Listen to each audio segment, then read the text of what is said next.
So I am Charibeth Cheng. I am the co-founder of Senti and its head of research. I am also the associate dean of the College of Computer Studies at De La Salle University.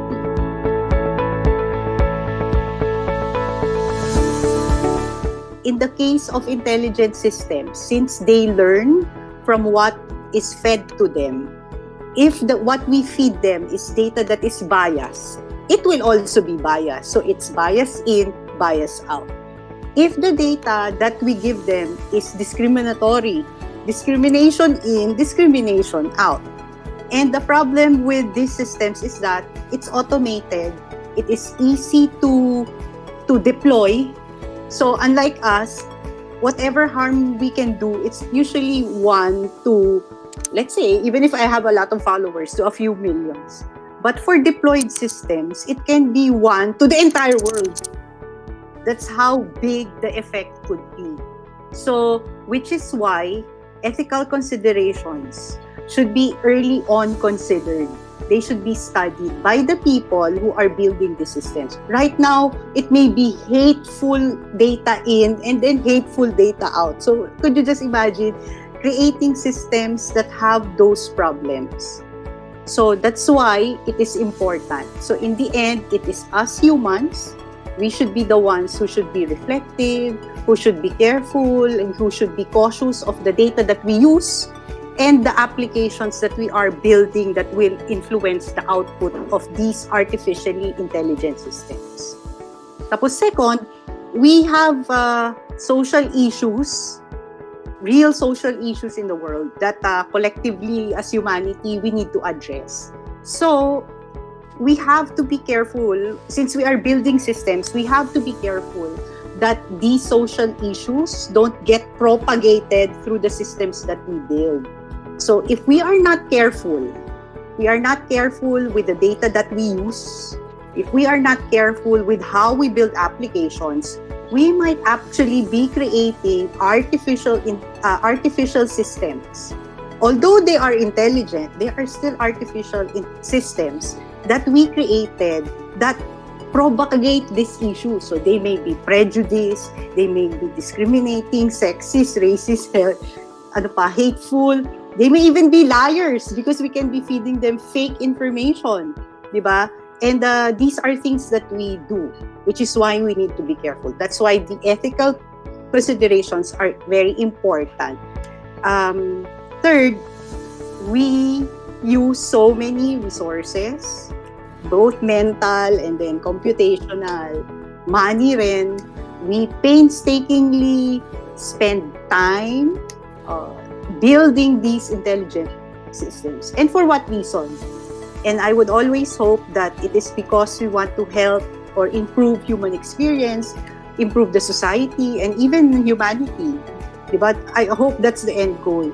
So there is no point building systems that will introduce or magnify our existing social problems. Unfortunately, it's not that easy to find and fix the problems in our data. That's one. It's not difficult to find and fix the problems in that data to make sure that we don't build bias systems. And number 2, it is also not easy to regulate the what, the where, the when, the why, and the hows of the intelligent systems that we build.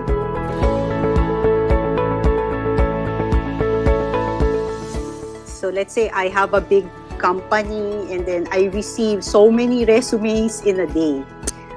Based on past data, I can actually come up with an artificially intelligent system that will tell me automatically who should be hired and who shouldn't be hired. So looking at it, it's a very important system. It's something that we would need because it's going to aid HR, right? If there's preference, there would be people who are not preferred, but is the preference and non-preference justifiable? Are they correct? Okay. And can we even identify the preferences of this system? There are systems that are being built and people cannot even explain how it is doing its task. So, if, for example, in that specific application, can the builders actually say that we are hiring people because of these qualities? Or is the system simply working blindly? That's the danger. We should be cautious of the technologies that we use. Kahit ngayon, di ba, any app that we use, any technologies that we use, we have to be cautious. They may seem trivial and not dangerous, but it might be getting data from us that we don't know. So we have to be careful with what we use, what we share, and what we agree to. There's always this terms of use and agreement that we just click agree, di ba? That's a sickness, but we need to be careful.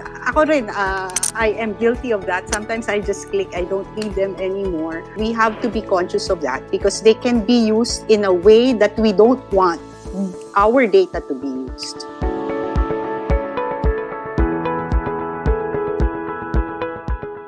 So there are already several published guiding principles in the development of AI for the benefit of humanity or mankind. And these guidelines are starting points because they are already there. There are very clear principles, and all we have to do is to follow. Unfortunately, not all are exposed to this or are knowledgeable of these guiding principles. We have to know these principles. We need to educate our faculty, our students, the industry, the developers. They have to know this, and then they need to follow. Of course, the riskier an AI system is, the more we would need formal regulations like laws to be in place. What I mean is that the IT and the AI practitioners should be open to engage with the potential regulators or legislators when the time comes. So in the Philippines, if there would come a time that we would have some bill or law that will regulate the building and the use of AI systems, I would appreciate it if practitioners or the experts in the field would be consulted. Likewise, the regulators and the legislators should also listen to the experts because they know more of the technology than them. There must be some regulation, but I don't want it to be stifling, di ba? I don't want the field to be highly regulated. Too much regulations may also hinder development.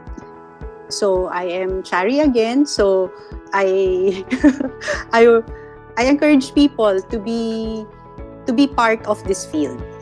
AI, computing, NLP, it's going to be big. It is now big. It's going to be bigger in the next few years. And we have all the capabilities to be good in this field. So if you are interested and if you see yourself there, pursue it. AI, it has been deployed for so many years. So we have to be aware of what we use and what we share. So sabi nga, 'di ba, there's this advocacy na you think before you click. In my case, you read first before you agree.